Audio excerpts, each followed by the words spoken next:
महामहिम, महामहिम, महामहिम, प्रणाम महामहिम।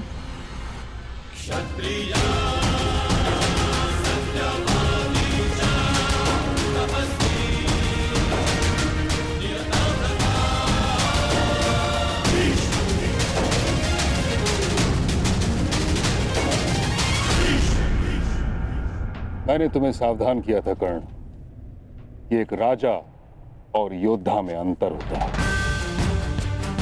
सर्वोत्तम राजा वो नहीं जो युद्ध के लिए प्रस्तुत हो जाए, वह है जो प्रजा के हित में निर्णय ले और युद्ध को टाल दे। युद्ध टालकर अब तक अंग का कौन सा हित साधा गया है महामहिम?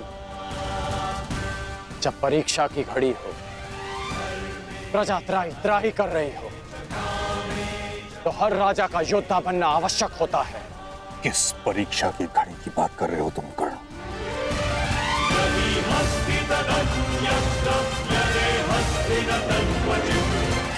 अंग की प्रजा को देखिए, अंग की प्रजा को देखिए महामहिम। एक राजा का कर्तव्य होता है कि उसकी प्रजा संपन्न हो, कि उसके राज्य में कोई भूखा ना सोए। और यहां भूख की अग्नि बुझा सके इतना अन्न मिलना तो दूर की बात है। इन्हें तो इतना जल तक नहीं मिलता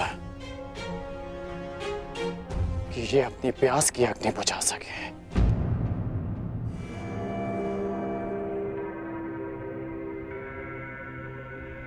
ये एक राजा के लिए परीक्षा की घड़ी नहीं तो क्या है?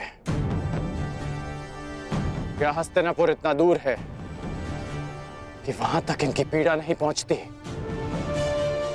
या हस्तिनापुर की आंखें झूठे स्वप्न देखने में इतनी व्यस्त है कि उन्हें अंग के सूखे अश्रु नहीं दिखते? क्या कहीं ऐसा तो नहीं महामहिम कि हस्तिनापुर के गुप्तचरों ने आपको अंधकार में रखा वर्षों तक, या कहें दशकों तक? कदाचित हस्तिनापुर साम्राज्य में अंग ही ऐसा क्षेत्र होगा। किसी भी छोटे बालक को यह नहीं पता कि उसके महामहिम भीष्म दिखते कैसे। अद्भुत दृश्य। अंग प्रदेश के भूतपूर्व शासक और वर्तमान राजा का यह मिलन देख के तो मेरी आंखें भर गई। महामहिम, यदि आपको संधि के नियम स्मरण हो तो अपने इस मेमने से कहिए कि मेरी दृष्टि से दूर हो जाए। कहीं ऐसा ना हो कि इसका प्रलाप एक सोए हुए सिंह को जगा दे। क्या हुआ अंगराज कर्ण? तुम्हें क्या लगा था कि तुम्हारे ये महामहिम तुम्हारे अपमान के लिए मुझे तुम्हारे समक्ष दंडित करेंगे? ऐसा कुछ नहीं होने वाला महारथी कर्ण। मैंने तुम्हें एक बार चिताया था, 2 बार तुम्हें मैंने सावधान किया था, अब मैं तुम्हें अंतिम बार चेतावनी दे रहा हूं कर्ण। इसी क्षण तुम अंग प्रदेश को छोड़कर वापस चले जाओ, अन्यथा तुम मृत्यु को प्राप्त हो गए। अंग प्रदेश में ना कभी कोई राजा था, ना ही अंग प्रदेश को किसी राजा की आवश्यकता है। मैं बचपन से ही तनिक हटी हूं दानव। महामहिम सैकड़ों बार मुझे समझा चुके हैं। जब उनकी बात नहीं समझ पाया तो तुम्हारी क्या समझूंगा? इसलिए मुझे तुम्हारी अंतिम चेतावनी भी अस्वीकार है। तू ऐसे नहीं मानेगा कर्ण।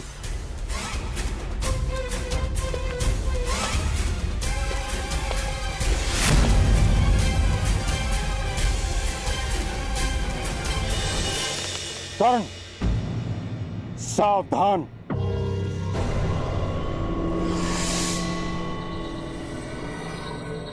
हट जाओ कन्या। मैं स्त्रियों पर अस्त्र नहीं उठाता। जानती हूँ महामहिम, इसीलिए आपके और कर्ण के मध्य खड़ी हूँ। तुम नहीं जानती तुमने कितने बड़े विनाश को आमंत्रण दे दिया है। जो चुनौती को समक्ष देखकर रुक जाए वो कर्ण नहीं महामहिम। आप ही का गुरु भाई है और आप भी जानते हैं कि अब उसे रोक पाना संभव नहीं।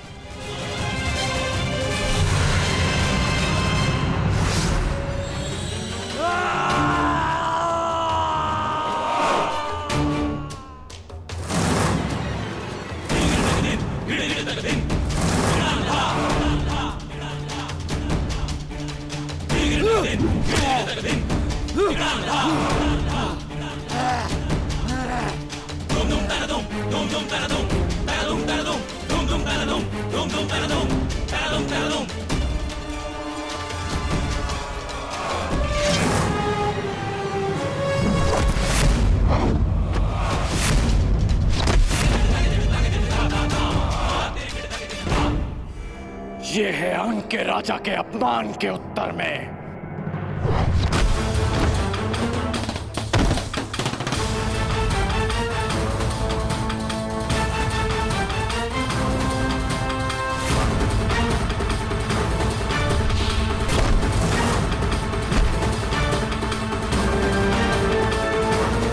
ये है महामहिम भीष्म के अपमान के उत्तर में।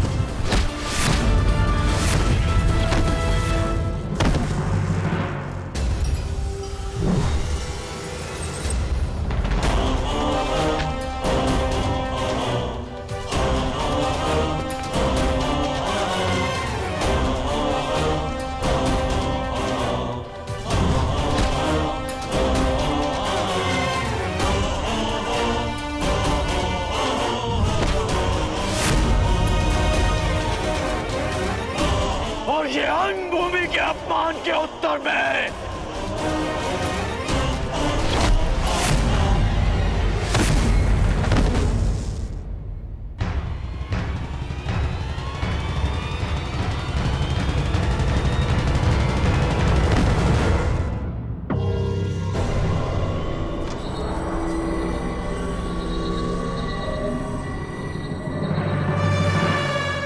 अंग की प्रजा से उसके अधिकार छीनने वाले का अंत हुआ। अंग की मानसिक स्वतंत्रता का अंत हुआ। अंग में एक नए सूर्य, एक नए प्रकाश का आरंभ हुआ। महामहिम, महामहिम, महामहिम, हमारी रक्षा कीजिए महामहिम। इस विनाश से हमें बचा लीजिए।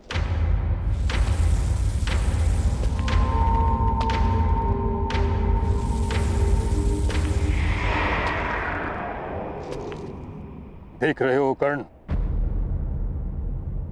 अपनी प्रजा की आंखों में भय देख रहे हो।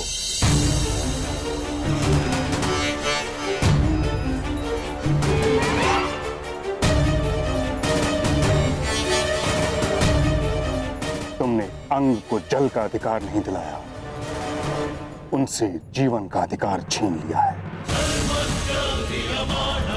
तुमने किसी नए प्रकाश का प्रारंभ नहीं किया, बल्कि एक महायुद्ध का प्रारंभ किया है जो अंधकार बनकर उनके जीवन पर छा जाएगा।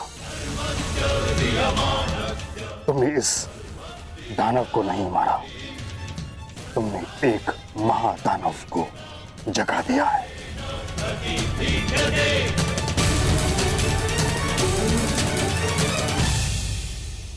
तुम्हें क्या लगा भीष्म आंखें बंद करके बैठा था? नहीं कर्ण, ये बांध अंग का जल रोकने के लिए नहीं था, उसका विनाश रोकने के लिए था। तुमने अंग की स्वतंत्रता को नहीं, बल्कि बृहद्रथ पुत्र महाबलशाली जरासंध के त्रास को ललकारा है कर्ण।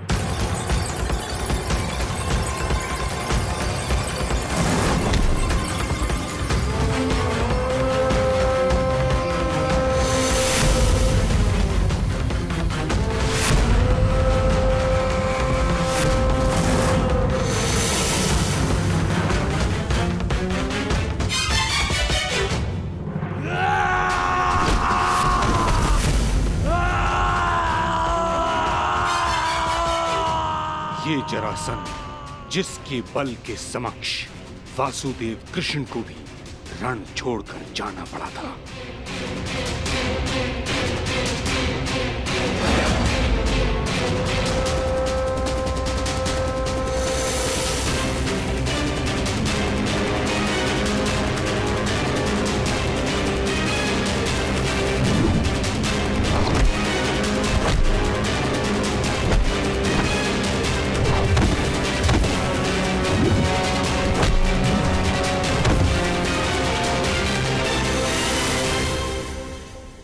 महाराज,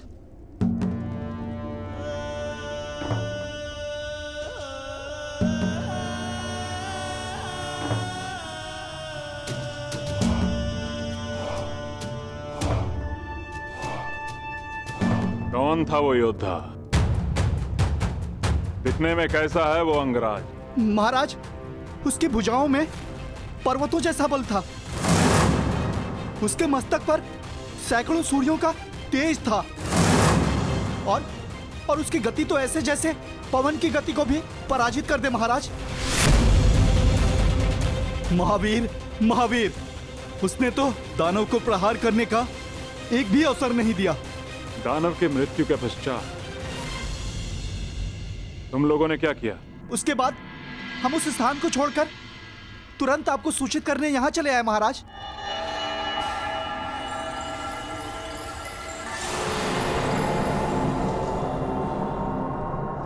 अद्भुत।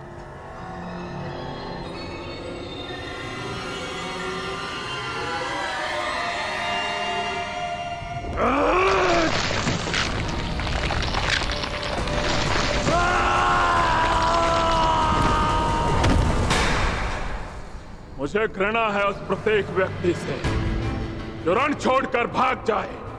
मुझे घृणा है उस प्रत्येक व्यक्ति से जो मेरे समक्ष मेरे शत्रु की प्रशंसा करे, और मुझे सबसे अधिक घृणा उससे है जो मगध नरेश को ललकारने का साहस करे। अंगराज, तुम्हारे अंग अंग को भंग करेगा जरासंध। एक और युद्ध का समय आ गया है।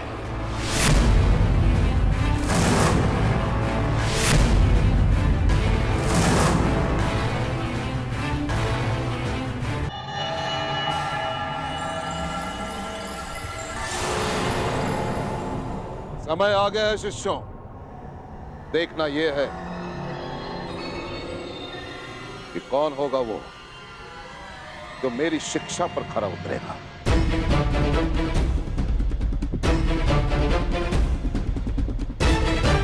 कौन होगा वो जो मेरी गुरु दक्षिणा देने में सक्षम होगा।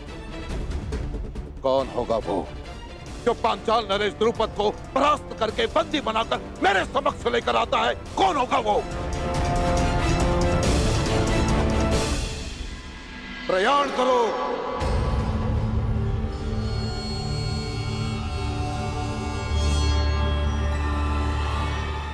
रुको!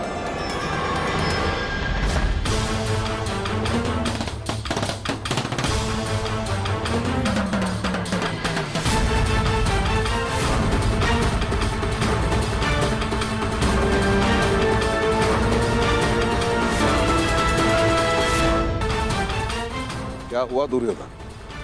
गुरुदेव, यदि पांडव और कौरव दोनों साथ साथ गए तो इसका निर्णय कैसे होगा कि सर्वश्रेष्ठ कौन है? निर्णय कैसे होगा कि युवराज कौन बनेगा? इसीलिए ये मेरा निवेदन है कि पहले हम कौरवों को पांचाल नरेश पर आक्रमण का अवसर दिया जाए। पहला अवसर तुम्हें क्यों मिलेगा दुर्योधन? सबसे ज्येष्ठ भ्राता युधिष्ठिर है। शांत भीम, शांत। दुर्योधन भी मेरा ही अनुज है। यदि दुर्योधन पहले जाना चाहता है तो मुझे इसमें कोई आपत्ति नहीं। आज्ञा दीजिए गुरुदेव। तो ठीक है दुर्योधन, पहला अवसर तुम्हें और तुम्हारे भाइयों को मिलता है।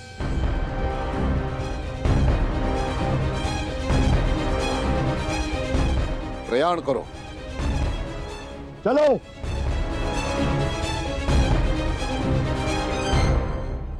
यदि अंग के स्वाभिमान और स्वतंत्रता के लिए ये युद्ध आवश्यक है तो ये युद्ध होगा। जब अंगवासी ही शेष नहीं बचेंगे तो उनकी स्वतंत्रता और स्वाभिमान का कोई मूल्य नहीं रह जाएगा कर्ण।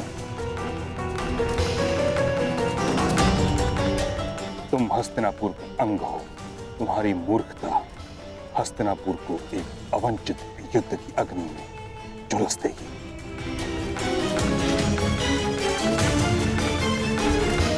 हस्तिनापुर की सुरक्षा के लिए अंग का बलिदान किया गया। ये अनीति क्यों? यही नीति है कर्ण।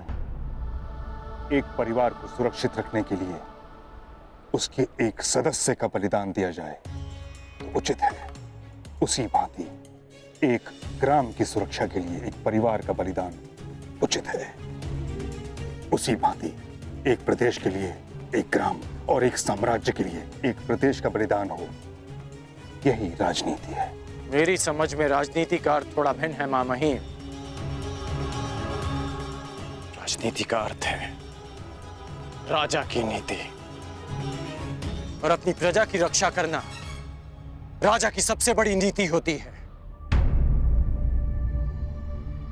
और अपनी प्रजा की दुर्दशा देखकर मौन रह जाना ये राजनीति नहीं अनीति है। और ये राधेकरण इस अनीति का साथ कभी नहीं देगा। अर्थात तुम मगध से युद्ध करोगे? हाँ।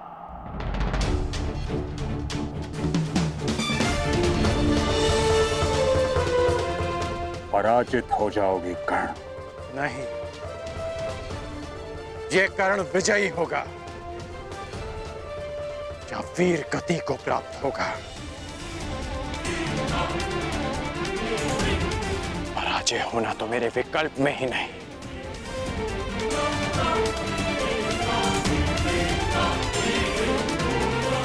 अपनी प्रजा के लिए अपने प्राण दे देना ये मेरी दृष्टि में श्रेष्ठ नीति है।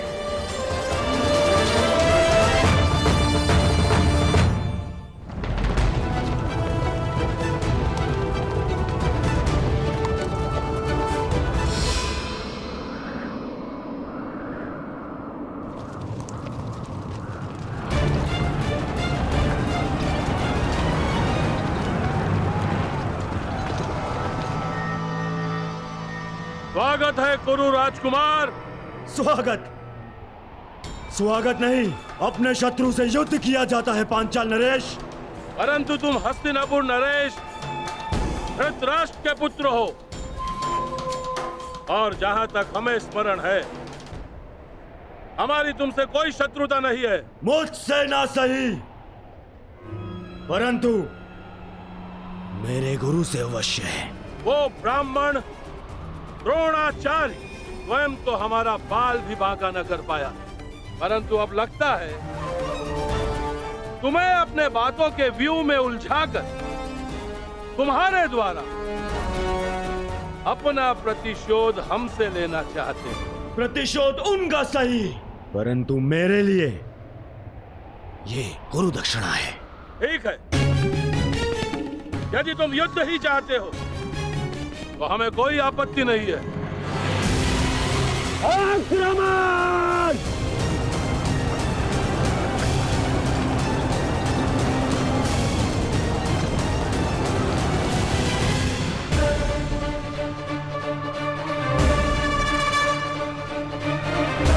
जरासंध ने आक्रमण कर दिया है। यदि युद्ध ही नियति है तो मैं मगध नरेश से युद्ध करूंगा। तुम मगध नरेश को अधिक समय तक रोक नहीं पाओगे कर्ण। अंग की रक्षा अब मैं करूंगा। नहीं, अंग अपनी रक्षा करने में आत्मनिर्भर है मां महीम।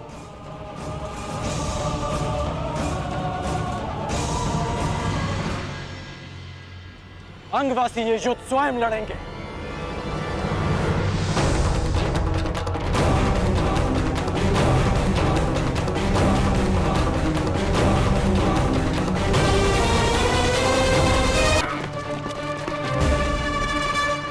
जरासंध ने आक्रमण कर दिया है। यदि युद्ध ही नियति है तो मैं मगध नरेश से युद्ध करूंगा। नहीं, अंग अपनी रक्षा करने में आत्मनिर्भर है महामहिम। अंगवासी ये युद्ध स्वयं लड़ेंगे। यही एक मार्ग है अपने भीतर के भय को भगाने का, अपने मन में देश और स्वतंत्रता के लिए प्रेम जगाने का।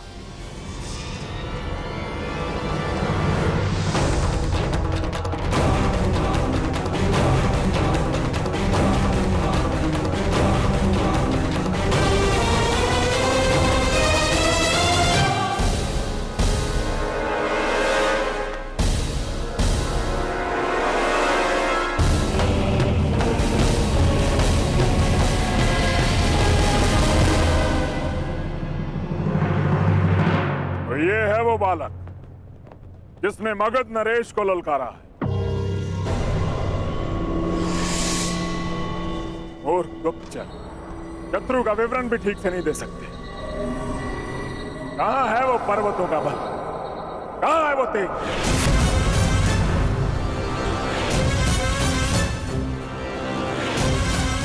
जो इस युद्ध में सम्मिलित नहीं है वो यहां से चला जाए, क्योंकि जो इस क्षेत्र में उपस्थित रहेगा उसका शव ही यहां से जाएगा।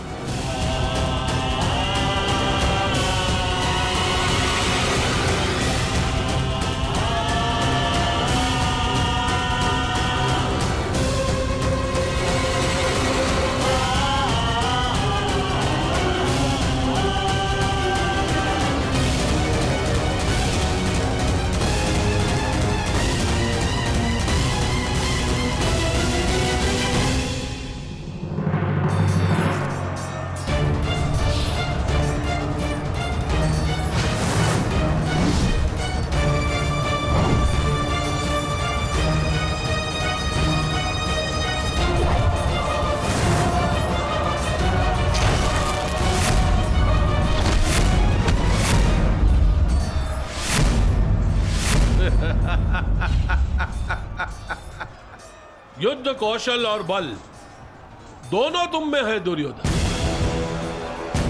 परंतु लगता है तुम्हारे आचार्य द्रोण ने तुम्हें गदा युद्ध में प्रवीण नहीं किया। तुम्हें और प्रशिक्षण की आवश्यकता है दुर्योधन। यदि चाहो तो वो प्रशिक्षण हमसे ले सकते हो।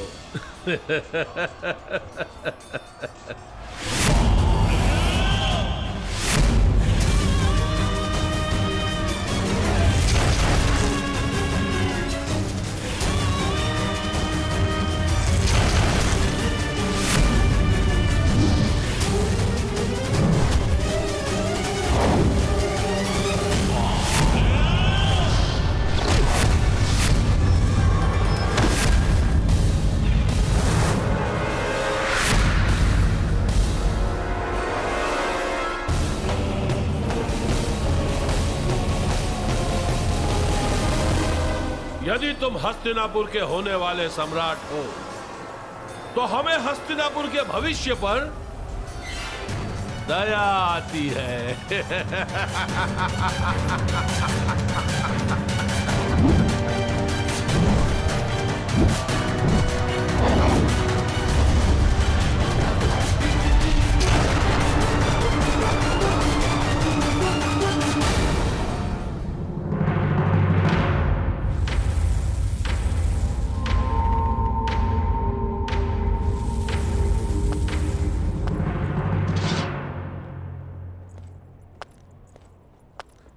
तो अंगराज, मुझे लगता है हमारे पास पर्याप्त सेना है।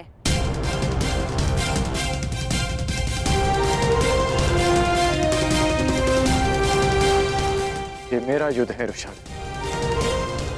यदि तुम्हें तनिक भी चोट पहुंची तो मैं स्वयं को क्षमा नहीं कर पाऊंगा।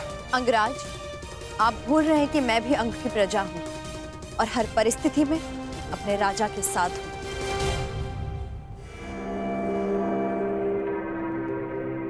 तो तुम्हारा राजा तुम्हें आदेश देता है कि चली जाओ। जो रणभूमि में सिद्ध नहीं कर पाए, उसे सिद्ध करने का अवसर आज मिला है। क्या अपने कर्ण से ये अवसर छीन लोगी रुशाली?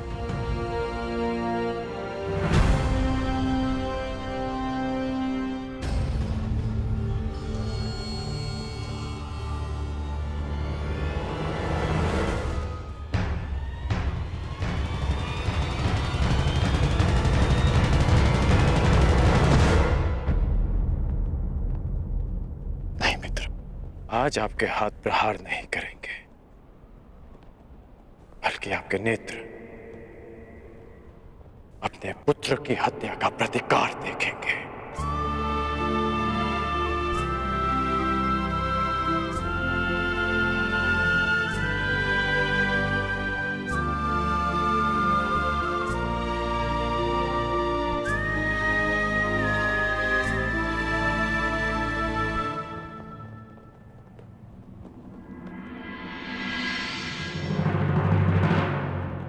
क्या हुआ अंगराज, कहीं भयभीत तो नहीं हो गए?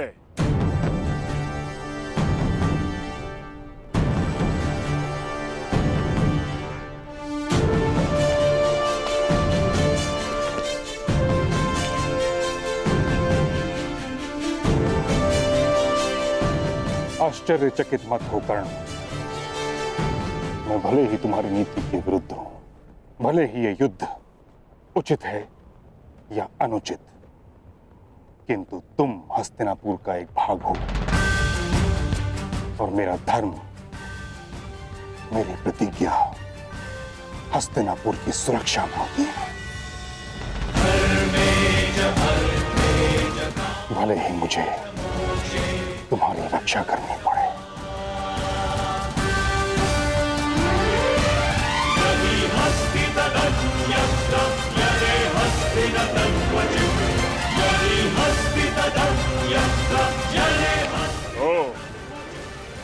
तो महाबली भीष्म भी प्रत्यंचा चढ़ा रहे हैं।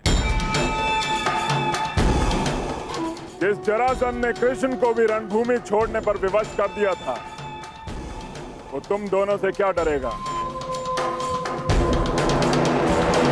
प्रतीत होता है कि नियति ने तुम दोनों का अंत एक ही दिन में जरासंध के हाथों लिख दिया है।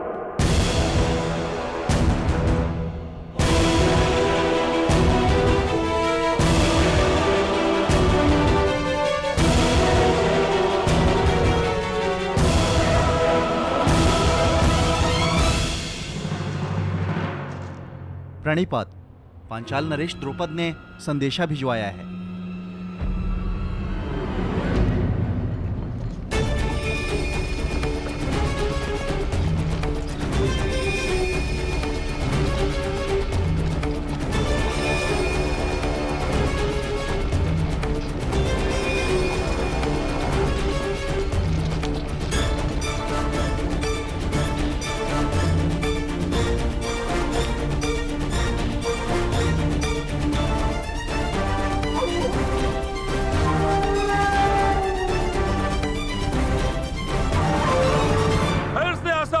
द्रोण, एक ही दिन में दो बार असफल।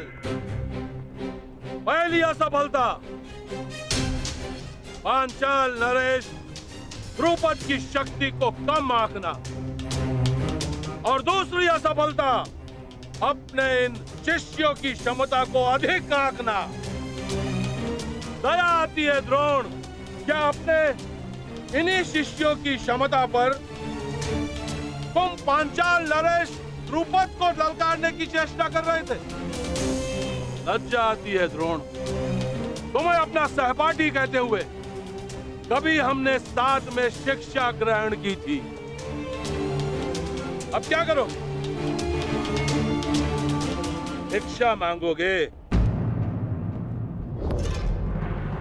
अपने प्राणों की या अपने इन 100 शिष्यों के प्राणों की?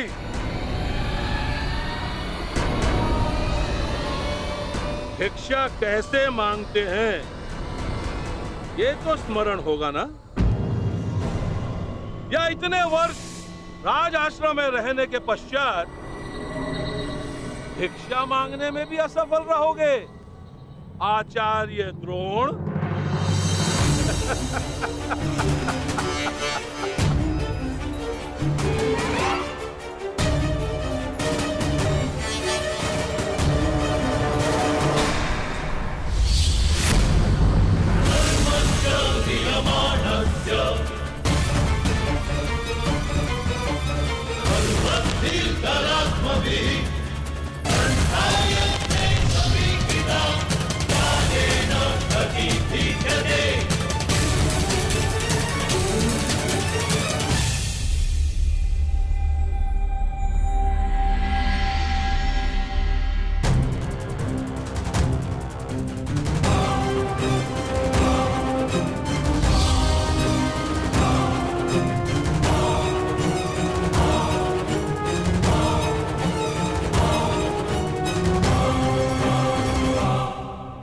असफल तुम्हें होना है द्रुपद। मेरे शिष्यों की योग्यता को तुमने कम में आंका है। और रही बात भिक्षा की, तो समय बताएगा कि द्रोण पांचाल नरेश के समक्ष भिक्षा मांगता है या पांचाल नरेश हाथ जोड़कर द्रोण के शरण में आता है। तुमने गुरु का अपमान किया था और उसी अपमान का प्रतिशोध लेने आए हैं मेरे ये शिष्य।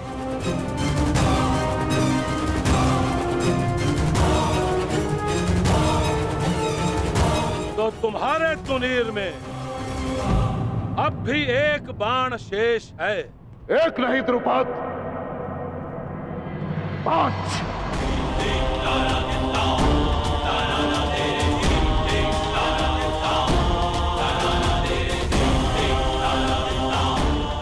तो चुनौती प्रस्तुत करो।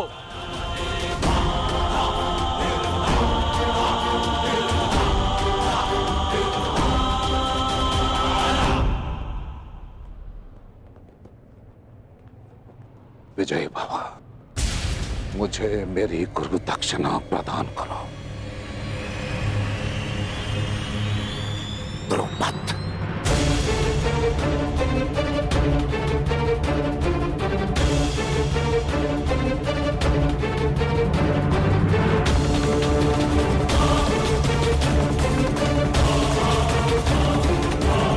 आप इस युद्ध में भाग नहीं लेंगे।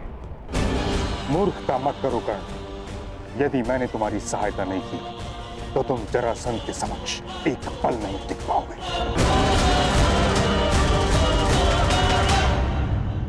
कदाचित महामहिम भूल रहे हैं कि उन्होंने क्या कहा था कि हस्तिनापुर की सुरक्षा उनका पहला उद्देश्य है। आपके धनुष से छूटा एक बाण हस्तिनापुर को महायुद्ध की अग्नि में झुलसा देगा। इसलिए आप इस युद्ध में सम्मिलित नहीं हो सकते।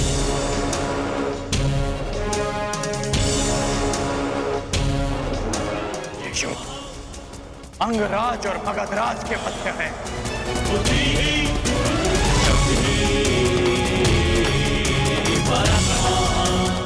अंगराज कर्ण युद्ध के लिए प्रस्तुत है। मगधराज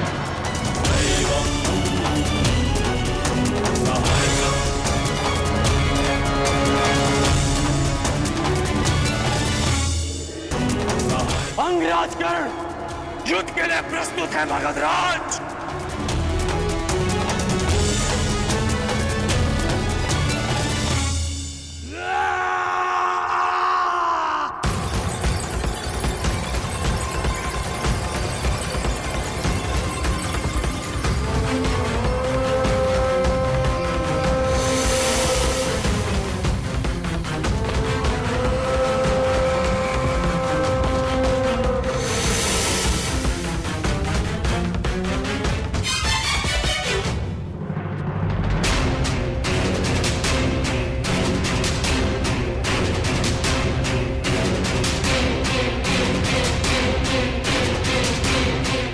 के लिए अपना शस्त्र चुन लो अंगराज। मैं अंक का वासी हूं और आप मगध के। इस नाते आप हमारे अतिथि हुए, इसलिए मैं आपको अवसर देता कि जिस विद्या में आप निपुण हैं उसका प्रयोग आप कर सकते हैं। तुम्हारी दृष्टि में मैं अतिथि हूं, किंतु मेरी दृष्टि में तुम शत्रु होकर, और जरासंध अपने शत्रु के सबसे प्रबल पक्ष को ध्वंस करने में विश्वास रखता है। सुना है धनुर्धारी हो तुम, मैं धनुष से ही तुम्हें ललकारूंगा।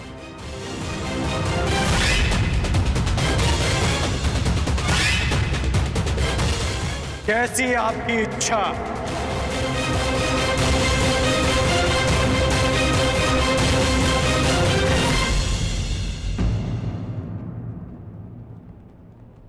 रथ प्रस्तुत है अंगराज।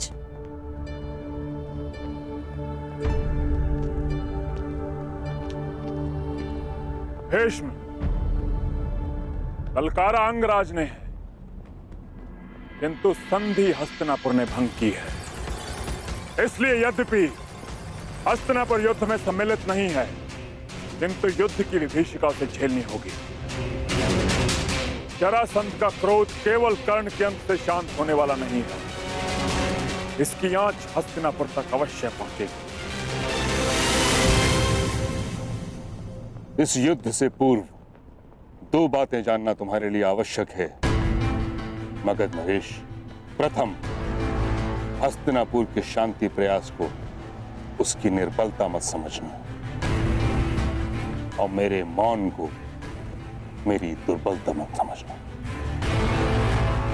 हस्तिनापुर की भीति और भीष्म के बाणों का बल अब भी वही है। दूसरी बात, यदि भीष्म ने तुम्हारा बल देखा है तो कर्ण का कौशल भी। इस योद्धा को बालक समझना तुम्हारे जीवन की बहुत बड़ी भूल सिद्ध होगी। कदाचित यह युद्ध तुम्हारी प्रथम पराजय लेकर आए, या कदाचित तुम्हारे लिए दुर्गम विजय पथ।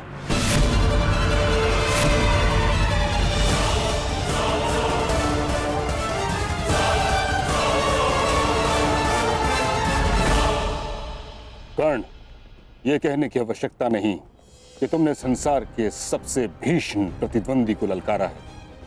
युद्ध क्षेत्र के पास अंग की प्रजा भी है।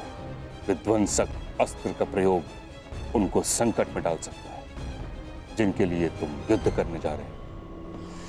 जरासंध की शक्ति उसकी आक्रामकता में है। उसे अवसर मत देना कि वो तुम पर वार कर सके। प्रारंभ से ही मुझे मगध नरेश को पीछे हटाना है। पहले उनकी युद्ध नीति को समझना है और फिर उसे चूर चूर करना है।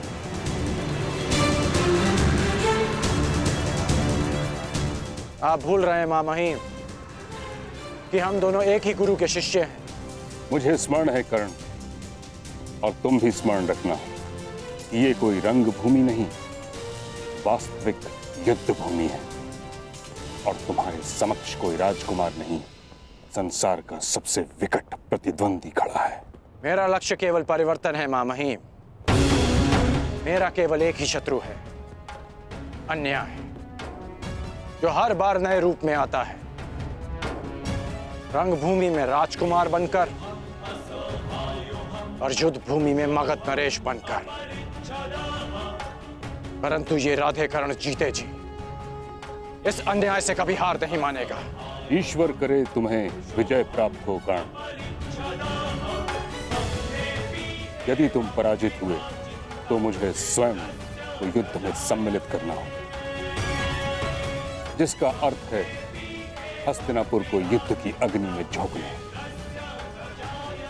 तुम्हारे मित्र दुर्योधन ने तुम पर विश्वास किया है, उसकी परीक्षा में खरे उतरना है तुम्हें कर्ण। मैं वचन देता हूं महामहिम कि अपने मित्र के विश्वास की लाज रखूंगा, परंतु आपको भी वचन देना होगा कि आप मेरे कहे बिना इस युद्ध में सम्मिलित नहीं होंगे। तुम करना क्या चाहते हो कर्ण? ये युद्ध केवल अंगराज और मगध नरेश के मध्य नहीं, ये युद्ध अंग की प्रजा का, उनके भीतर छिपे भय से भी है। और भय के अंधकार में सोई अंग की प्रजा को मैं जगाना चाहता हूं। इसलिए आपसे वचन चाहिए कि जब तक मैं ना कहूं, आप अपना धनुष नहीं उठाएंगे। मेरा आशीष है कर्ण, विजयी वही हो जो अधिक श्रेष्ठ हो।